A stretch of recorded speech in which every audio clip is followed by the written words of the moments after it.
ओम श्री परमात्मने नमः।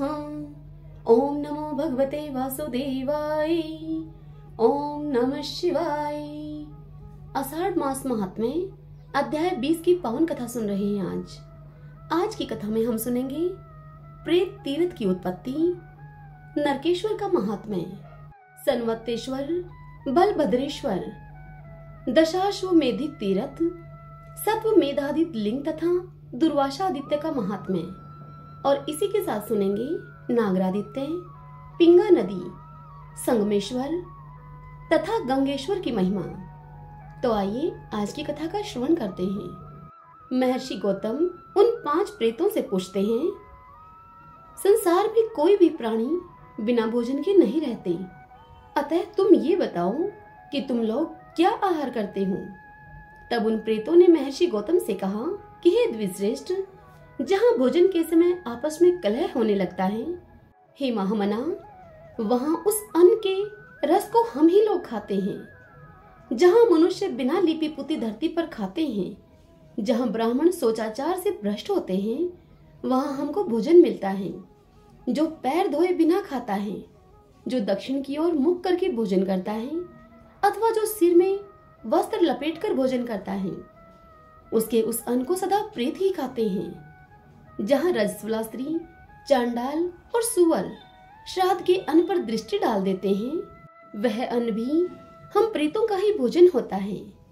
जिस घर में सदा जूठन पड़ा रहे, निरंतर कलह होता रहे और बलि वासुदेव न किया जाता हो, वहाँ हम प्रेत लोग भोजन करते हैं। यह सुनकर ब्राह्मण ने पूछा कि कैसे घरों में तुम्हारा प्रवेश नहीं होता, तुम अब यह बताओ, यह बात मुझे तुम सत्य सत्य बतलाओ। तब वह प्रेत बोले कि हे ब्राह्मण, जिस घर में बलि वासुदेव होने से धुएं की बत्ती उठती दिखाई देती है, उसमें हमारा प्रवेश नहीं होता। जिस घर में सवेरे चौका लग जाता है तथा वेद मंत्रों की ध्वनि होती रहती है, वहां की किसी वस्तु पर हमारा अधिकार नहीं होता। यह सुनकर गौतम ऋषि ने उन प्रेतों से पूछा कि किस कर्म के परिणाम से मनुष्य प्रेत भाव को प्राप्त होता है, यह बताओ। तब वह प्रेत बोले कि हे ऋषिवर, जो धरोहर हड़प लेते हैं, झूठे मुंह यात्रा करते हैं तथा गौओं और ब्राह्मणों की हत्या करने वाले हैं, वे लोग प्रेत योनि को प्राप्त होते हैं। जो दूसरों की चुगली खाने में लगे रहते हैं, झूठी गवाही देते हैं और न्याय के पक्ष में नहीं रहते, वे मरने पर प्रेत बनते हैं। जो सूर्य की ओर मुख करके थूकते हैं, खखार और मल मूत्र का त्याग आदि करते हैं, वे प्रेत शरीर को प्राप्त करके दीर्घकाल तक उसी में स्थित रहते हैं। गौओं, ब्राह्मणों तथा रोगियों को जब कुछ दिया जाता हो, उस समय जो न देने की सलाह देते हैं, वे भी प्रेत ही होते हैं। यदि शूद्र का दिया हुआ अन्न ब्राह्मण के पेट में रहते हुए उस ब्राह्मण की मृत्यु हो जाए, तो वह अत्यंत भयंकर प्रेत बनता है। हे विप्रवर, जो अमावस्या तिथि में मदोन्मत्त होकर हल में 3 बैलों को जोतता है, वह मनुष्य प्रेत होता है। जो मनुष्य विश्वासघाती, ब्रह्म हत्यारा, स्त्री वध करने वाला, गोघाती, गुरुघाती और पितृ हत्या करने वाला है, वह मनुष्य भी प्रेत होता है। जिस मनुष्य के मरने पर 16 एकोदिष्ट नहीं किए गए हैं, उसको भी प्रेत योनि की प्राप्ति होती है। यह सुनकर गौतम महर्षि ने पूछा कि किस कर्म के परिणाम से मनुष्य प्रेत योनि में नहीं पड़ता, यह सब मुझसे कहो। तब उन प्रेतों ने कहा कि जो तीर्थ यात्रा में तत्पर, देव पूजा परायण तथा सदा ब्राह्मण भक्त रहता है, वह मनुष्य प्रेत नहीं होता। जो प्रतिदिन शास्त्रों को सुनता है, नित्य पंडितों की सेवा करता है और वृद्ध पुरुषों से अपना संदेह पूछता है, वह मनुष्य प्रेत नहीं होता। जो पवित्र गया तीर्थ में जाकर श्राद्ध करता है, उसके वंश में कोई प्रेत नहीं होता।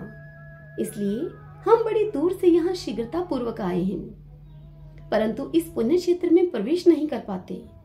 इस प्रेत शरीर से हमारा मन खिन्न हो गया है, अतः हे महाभाग, आप ही प्रतन पूर्वक हम लोगों के आश्रय होइए। यह सुनकर गौतम ऋषि ने पूछा कि तुम्हारा उद्धार किस प्रकार से होगा।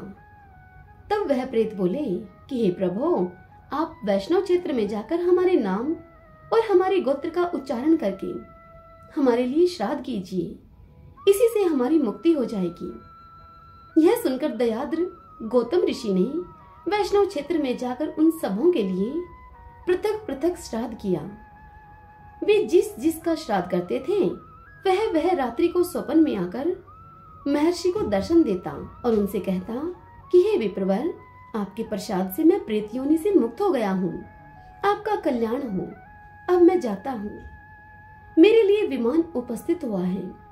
हे देवी पार्वती, इस प्रकार से योग कहकर प्रत्येक प्रेत चल देता था। इस प्रकार उन्होंने 4 प्रेतों का उद्धार कर दिया। 5वें दिन उन्होंने पर्युषित के लिए विधि पूर्वक श्राद्ध किया। तदंतर रात को स्वप्न में उन्हें पर्युषित दिखाई दिया, जो कि लंबी लंबी सांसें खींचता हुआ दीनता पूर्ण वाणी में महर्षि से बोल रहा था कि हे विप्रवर, मुझ भाग्यहीन पापी का उद्धार नहीं हुआ। मेरे द्वारा यही सबसे बड़ा पाप हुआ कि मैंने धन बढ़ाया। यह सुनकर महर्षि गौतम ने उस प्रेत से पूछा कि हे प्रेत, तुम्हारा उद्धार अब किस प्रकार से होगा? अब मुझे शीघ्र बताओ। तब वह पर्युषित नामक प्रेत बोला कि हे ब्राह्मण, आप मेरा पुनः श्राद्ध कीजिए। उस प्रेत के यूं कहने पर गौतम ने उसके लिए उत्तरायण में पुनः श्राद्ध किया। तदंतर रात को स्वप्न में उसने आकर महर्षि गौतम को दर्शन दिया और उनसे कहा कि हे विप्रवर, अब मैं आपके प्रसाद से प्रेत योनि से छूट गया हूँ, आपका कल्याण हो, मैं जाता हूँ, मुझे देवत्व प्राप्त हुआ है, अतः मुझ में वर देने की शक्ति आ गई है, इसलिए मुझसे कोई शुभ वर ग्रहण कीजिए आप, क्योंकि ब्रह्म हत्यारे, शराबी, चोर तथा व्रत भंग करने वाले पुरुषों के लिए साधु पुरुषों ने प्रायश्चित बताया है, किंतु कृतघ्न के लिए कोई भी प्रायश्चित बतलाया नहीं गया है। यह सुनकर गौतम ऋषि ने कहा कि यदि तुम मुझे वर देने में समर्थ हो तो जिस स्थान में मैंने तुम सब प्रेतों को देखा है वहां मैं आश्रम बनाकर तपस्या करूंगा। वहां जो मनुष्य भक्ति पूर्वक स्नान और देवताओं का तर्पण करने, पितरों के उद्देश्य से विधिवत श्राद्ध करें, वह आपके प्रसाद से कभी प्रेत योनि में न आए, उसके वंश में भी कभी कोई प्रेत न हो। महर्षि गौतम की इस बात को सुनकर वह पर्युषित नामक प्रेत बोला कि हे विप्रवर, तुम वहां जाकर आश्रम बनाओ, इससे तुम्हें उत्तम सिद्धि प्राप्त होगी। जो मानव श्रद्धा भक्ति से यहाँ श्राद्ध करेंगे वे पितरों के सहित विमान में बैठकर स्वर्ग को जाएंगे, उनमें से कोई प्रेत नहीं होगा। स्थिर बुद्धि वाले विद्वानों ने मैत्री को 7 पद वाली बताया है। तुम्हारा यह पवित्र आश्रम सब पापों का नाशक और समस्त दुखों का निवारक होगा। यह स्थान मेरे नाम पर प्रेत तीर्थ कहलाए। एवं मस्तु कहकर गौतम जी वहां से चले गए। तदंतर वेदोक्त मार्ग से उन्होंने सब कार्य संपन्न किया। महादेव जी देवी पार्वती से कहते हैं कि हे पार्वती, इंद्रेश्वर से उत्तर दिशा में समस्त पापों का नाश करने वाले नरकेश्वर देव विराजमान हैं। प्राचीन काल की बात है, भूतल में विख्यात मथुरा नाम की एक नगरी में देव शर्मा नामक एक विद्वान ब्राह्मण रहा करता था, जो कि अगस्त्य गोत्र में उत्पन्न और दरिद्रता से पीड़ित था। उस नगर में उसी रूप और अवस्था से युक्त एक दूसरा भी विदग्ध ब्राह्मण था, जो उसी गोत्र में उत्पन्न हुआ था। उसका नाम भी वही था। किसी समय यमराज ने अपने दूत से कहा कि तुम मथुरापुरी को जाओ और देव शर्मा को ले आओ। यमराज की आज्ञा पाकर वह दूत मथुरा में गया और नामों की समानता होने के कारण वह दूत उस दारिद्र्य पीड़ित देव शर्मा को ले आया। उसे देखकर यमराज ने कहा कि हे विप्रवर, आप शीघ्र लौट जाइए, दूत नाम की समानता के कारण तुम्हें लेकर आया है। यह सुनकर वह ब्राह्मण बोला कि भगवान, मैं घर नहीं लौटूंगा, जीवन भर की दरिद्रता से वहां भी मैं तंग आ गया हूँ। अब जो शेष आयु है उसे यहाँ आपके समीप ही बिता दूंगा। यह सुनकर यमराज बोले कि ब्राह्मण, यहाँ कोई असमय में नहीं आता और समय पूरा होने पर कोई पृथ्वी पर क्षण भर भी जीवित नहीं रहता। पृथ्वी पर न कोई मित्र है और न कोई शत्रु।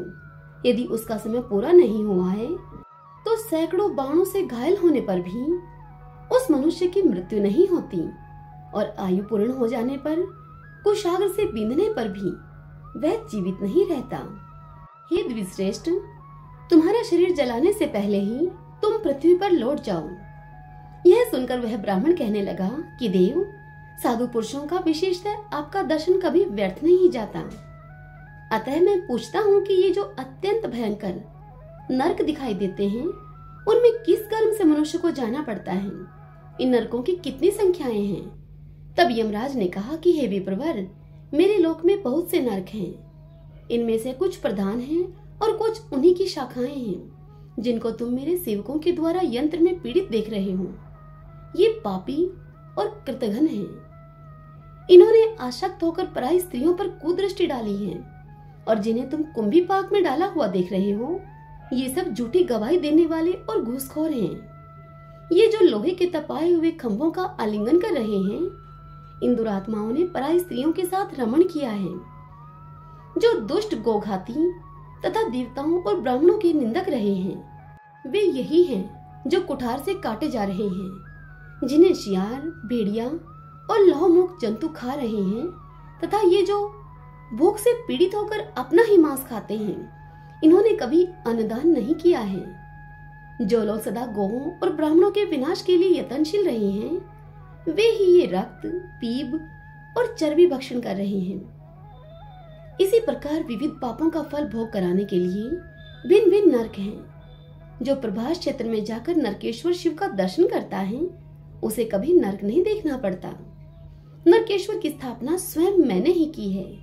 यमराज की इस सारी बात को सुनकर वह ब्राह्मण अपने घर को लौट गया और धर्मराज के वचन का स्मरण करके प्रभास क्षेत्र में जाकर जीवन भर नरकेश्वर की आराधना में संलग्न होकर उत्तम सिद्धि को प्राप्त हुआ।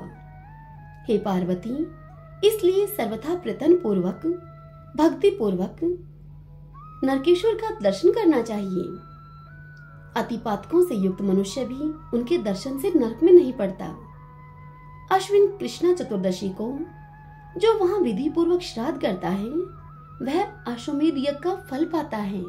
हे देवी पार्वती, इंद्रेश्वर से पश्चिम और अर्क स्थल से पूर्व संवर्तेश्वर लिंग है।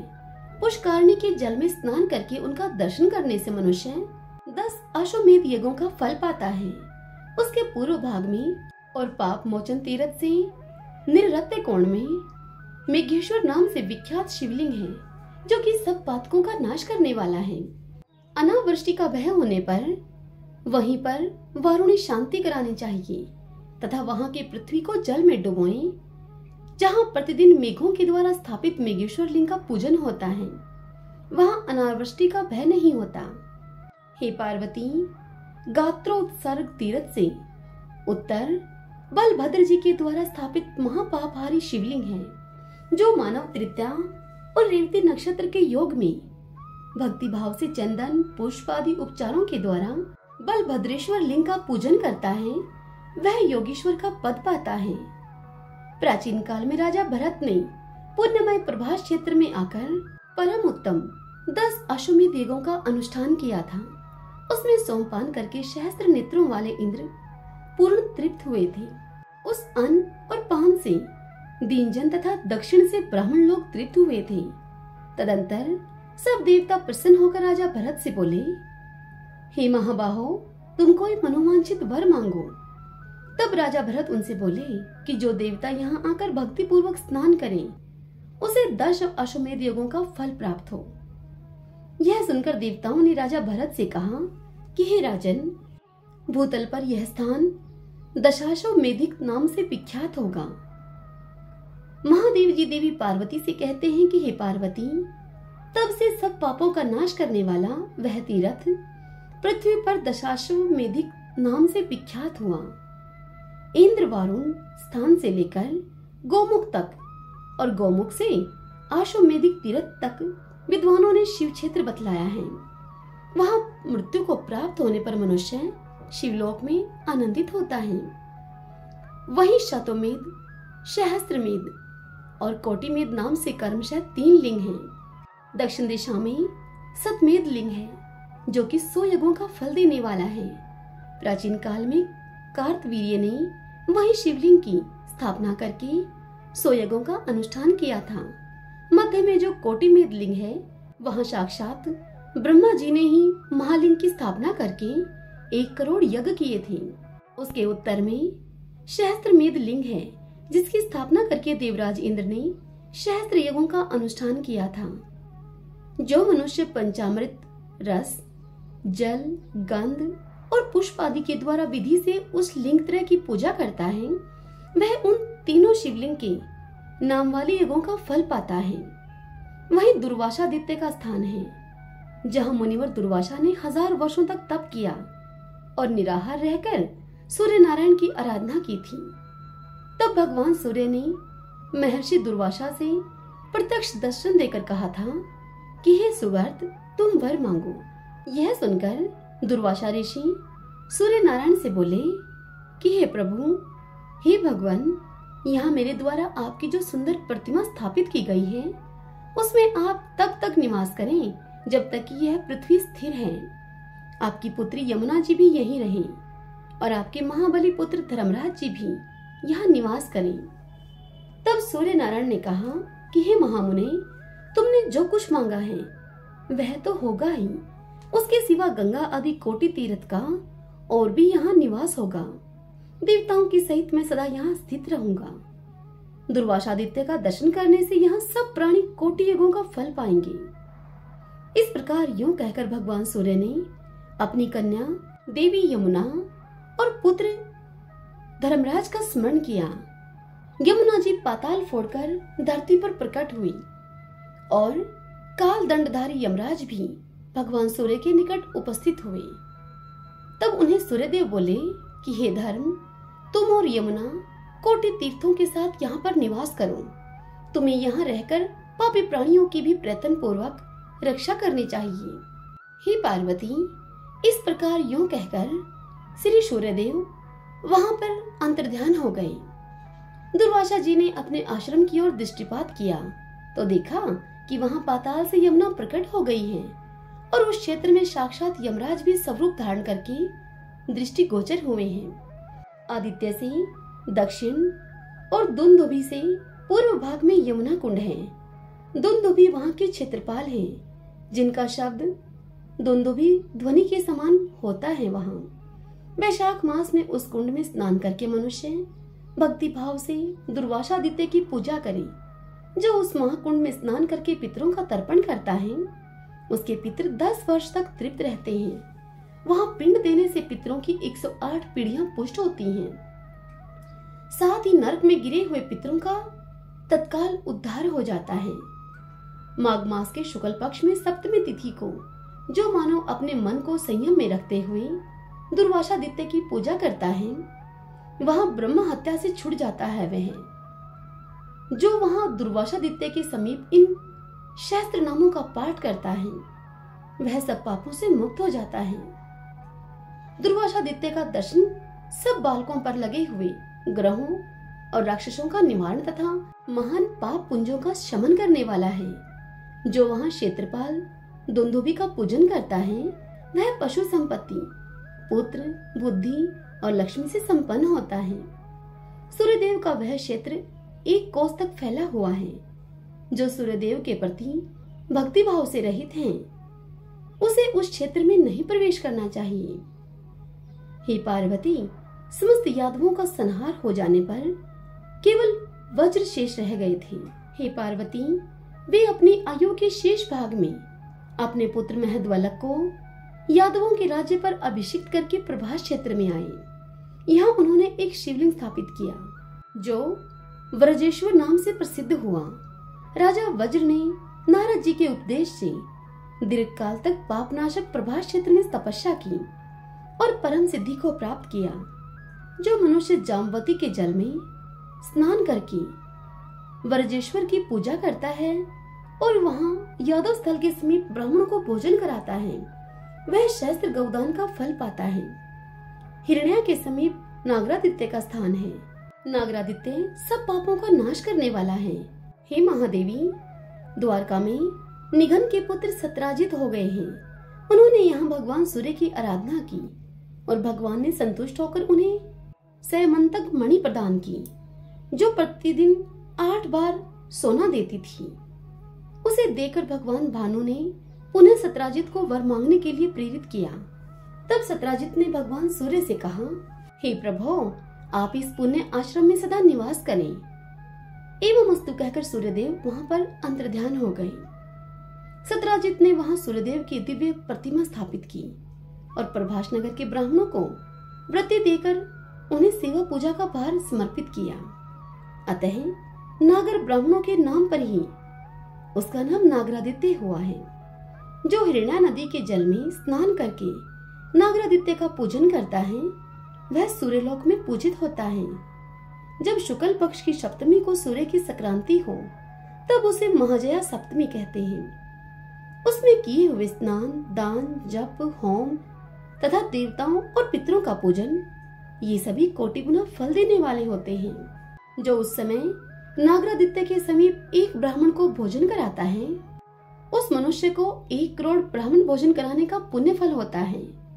विकर्तन, विवस्वान, मार्तंड, भास्कर, रवि, लोक प्रकाशक, श्रीमान, लोक चक्षु, ग्रहेश्वर, लोक साक्षी, त्रिलोकेश, कर्ता, हर्ता, तामिस्त्रः यानी कि अंधकार नाशक, तपन, तापन, सूचि, सप्ताश्ववाहन, गबस्ती हस्त यानी कि किरण रूप हाथ वाले, ब्रह्मा तथा सर्वदेव नमस्कृत।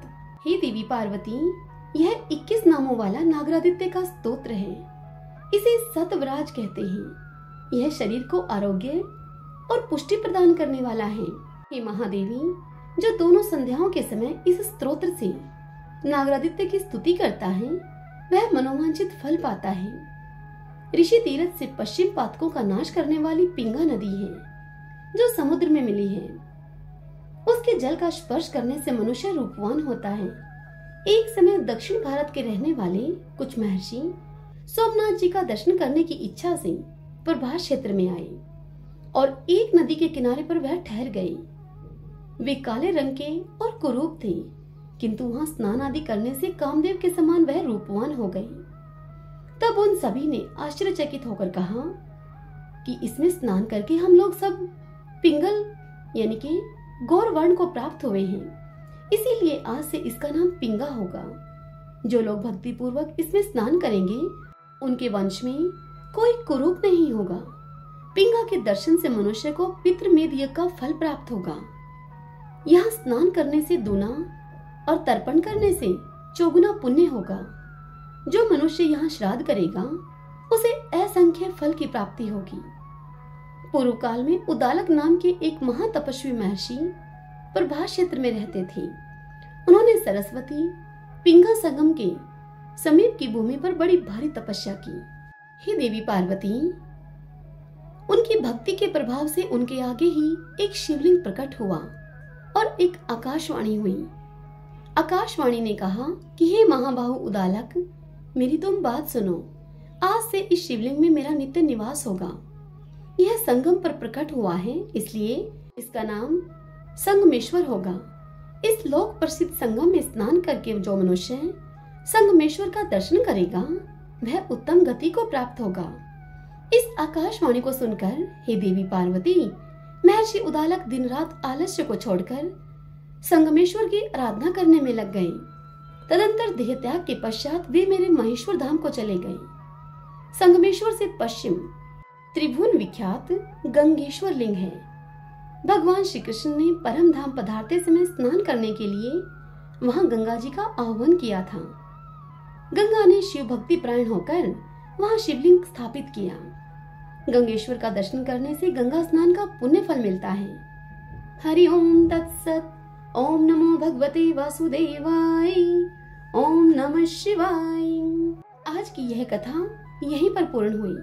इससे आगे कल की कथा में हम सुनेंगे नंदादित्य, पर्णादित्य, गंगेश्वर, सूर्य प्राची, उमापतीश्वर, सूर्य की महिमा, वाल्मीकि जी की पूर्व कथा और भगवान सूर्य के अष्टोत्तर शतनामों की महिमा। कल हम इस पावन कथा का रसपान करेंगे। आज की इस कथा को सुनने में आपको आनंद आया है या नहीं, इस बात को बताने के लिए इस वीडियो को आप लाइक करें और कमेंट बॉक्स में ओम नमो भगवते वासुदेवाय लिखें। हरे कृष्णा।